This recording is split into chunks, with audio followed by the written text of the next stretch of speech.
கர்த்தருடைய பரிசுத்த நாமத்திற்கு மகிமுண்டாகட்டும். ஆண்டவராகிய இயேசு கிறிஸ்துவின் நாமத்தினாலே அன்பு கர்த்தருடைய பிள்ளைகளாகிய தங்கள் அனைவருக்கும் உயிர்த்தெழுந்தல் திருநாளின் வாழ்த்துக்களையும் ஸ்தோத்திரங்களையும் ஸ்வீட் ஊழியத்தின் மூலமாய் தெரிவிப்பதிலே மிகுந்த மகிழ்ச்சி அடைகின்றேன். லூக்கா எழுதின நற்செய்தி நூல் 24ஆம் அதிகாரம் 6வது வசனம். லூக்கா 24ஆம் அதிகாரம் வசனம் 6. அவர் இங்கே இல்லை, அவர் உயிர்த்தெழுந்தார். அவர் இங்கே இல்லை, அவர் உயிர்த்தெழுந்தார். என் அன்பு கடவுளுடைய பிள்ளைகளே, ஒரே வரியில் சொல்லப்பட்டிருக்கிற அந்த வார்த்தை அவர் இங்கே இல்லை, உயிர்த்தெழுந்தார். இதுவரையிலும் உலகத்தில் எந்த மூலையிலும் கேட்கப்படாத ஒரு வார்த்தை. இந்த வார்த்தை தொனித்தவுடனே அன்றைய தினம் அரண்மனை நடுநடுங்கிற்று. ராஜா அப்படியே நிலை குலைந்து போய்விட்டார். காரணம் என்ன? சற்று கூட அவர்கள் யோசித்து பார்க்கவில்லை.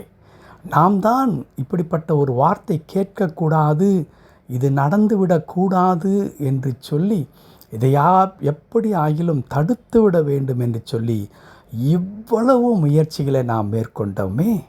கல்லறையை பெரிய பாறையினால் அடைத்தோம், சங்கிலியினால் கட்டினோம், போர் சேவர்களை காவல் வைத்தோம்.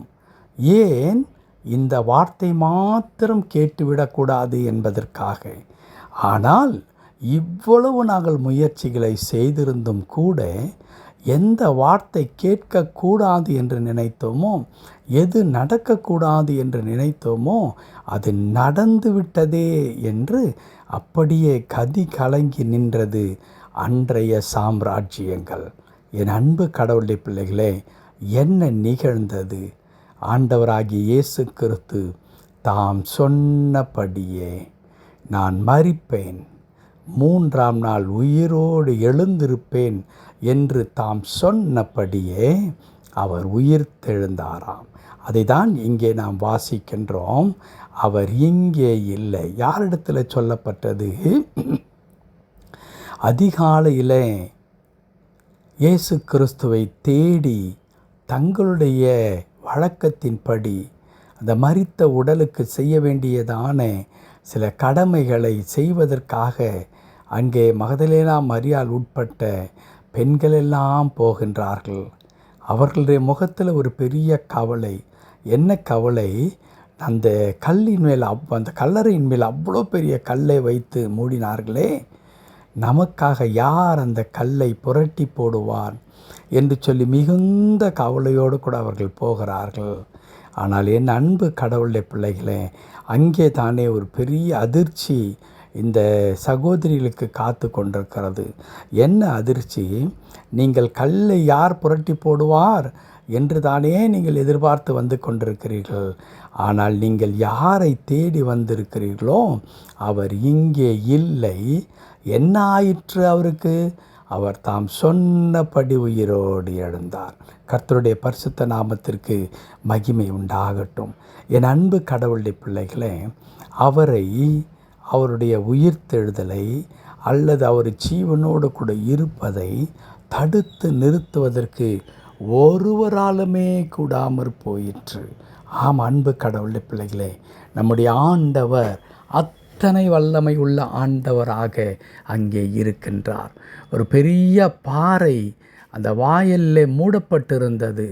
ஆனால் இயேசுவின் உயிர்த்தெழுதலை அது தடுத்து நிறுத்த முடியவில்லை. சங்கிலிகள் தடுத்து நிறுத்த முடியவில்லை. போர் சேவகர்கள் தடுத்து நிறுத்த முடியவில்லை. ஏன்? எல்லா வல்லமையை காட்டிலும் மேலான வல்லமை நம்முடைய ஆண்டவராகிய இயேசு கிறிஸ்துவின் வல்லமை. அவர் சிலுவையிலே தம்மை தாமே தாழ்த்தி அர்ப்பணித்ததினாலே பிதாவாகிய ஆண்டவர் அவரை உயிரோடு கூட எழுப்பி இன்றைக்கு சர்வ மகிமை நிறைந்தவராய் எல்லாவற்றின் மீதும் அதிகாரம் படைத்தவராக ஆண்டவரை இயேசு கிறிஸ்துவை கடவுள் அபிஷேகித்தார்.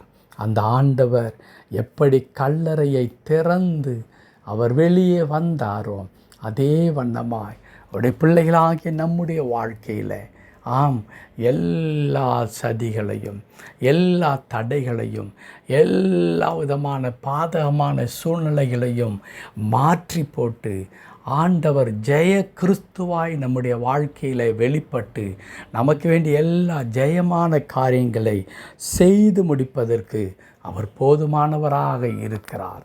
அன்பு கடவுளுடைய பிள்ளைகளே, நான் துவக்கத்திலே சொன்னேன் அல்லவா, உலகத்தில் கேட்டிராத ஒரு வார்த்தை, மரித்தவரை அடக்கம் செய்த பிறகு அவர் அங்கேதான் இருப்பார் என்று சொல்லி ஒவ்வொரு ஆண்டும் சென்று அங்கே மரித்து கொஞ்சம் கொஞ்சமாய் அழிந்து கொண்டிருக்கிற அந்த சரீரத்தை தான் பார்த்து விட்டு வந்திருப்பார்கள், கல்லறையை பார்த்து விட்டு. ஆனால் முதல் முறையாக அந்த கல்லறையிடத்திலிருந்து ஒரு குரல் வருகிறது, அவர் இங்கே இல்லை, உயிர்த்தெழுந்தார் என்று சொல்லி. ஆம், எப்படி ஆண்டவராகிய இயேசு கிறிஸ்துவின் வல்லமைக்கு நேராக மரணமோ மனிதனுடைய சதிகளோ பலனற்று போயிற்றோ, ஒன்றும் செய்ய முடியாமற் போயிற்றோ, அதே வண்ணமாய் ஆண்டவராகிய இயேசு கிறிஸ்து தம்முடைய பிள்ளைகளாகிய உங்களுடைய வாழ்க்கையிலும் அவருடைய மகிமையை விளங்க பண்ணுவார், அற்புதங்களை செய்வார், எல்லாம் மாறும். உயிர்த்தெழுந்த இயேசு நம்மோடு கூட இருக்கும் பொழுது ஆம், சகலமும் நமக்கும் சாத்தியம். ஜெபிக்கலாமா? கிருபை நிறைந்த நல்ல ஆண்டவரே, நாங்களுமே நன்றியோடு துதிக்கிறோம், உமக்கு நன்றி செலுத்துகிறோம் ராஜா. இந்த அற்புதமான இந்த நாளில் உம்மை நோக்கி நாங்கள் பார்க்கிறோம். உலகம் முழுவதும் ஆண்டவரை ஈஸ்டர் தினம் என்று சொல்லக்கூடிய இயேசு கிறிஸ்துவின் உயிர்த்தெழுதலை ஆண்டவரே நினைவு கூறுகின்ற அற்புதமான ஒரு தினம். ஒரே ஒருவருக்கு தானே இந்த ஆண்டவரே தினம் ஆண்டவரே அனுசரிக்கப்படுகின்றது. அது என் இரட்சகராகிய இயேசு கிறிஸ்துவிற்கு மாத்திரமே. ஆம் கர்த்தாவே, நீர் அங்கே இல்லை, உயிரோடு எழுந்து ஜீவனுள்ளவரை, உயிருள்ளவரை நீங்கள் மரித்தவரிடத்தில் ஏன் தேடுகிறீர்கள் என்று கேட்கப்பட்டது ஆண்டவரே. ஆம் கர்த்தாவே, பல நேரங்களிலே எங்களுடைய ஆண்டவரை நாங்கள் அப்படிதான் மட்டுப்படுத்தி பார்க்கிறோம் ஐயா. எங்கள் ஆண்டவரால் இது முடியுமா, என் ஆண்டவர் இதை செய்வாரா என்று நினைக்கிறோம். என் ஆண்டவர் மரணத்தை ஜெயித்தவர் என்பதை நாங்கள் பல நேரத்திலே மறந்து போய்விடுகிறோம். சுவாமி, எங்களை மன்னித்தருளும், எங்களை தொடர்ந்து பொறுப்படுத்திக் கொள்ளும். நீர் ஜெயித்த வண்ணமாய் நாங்களும் எங்கள் வாழ்க்கையின் ஒவ்வொரு எல்லைகளிலும் ஜெயத்தை பெற்றுக்கொள்ள தேவன் எங்களுக்கு கிருபை தாரும்.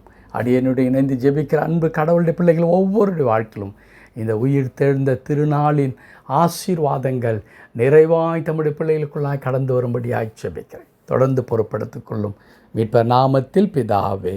ஆமென், ஆமென்.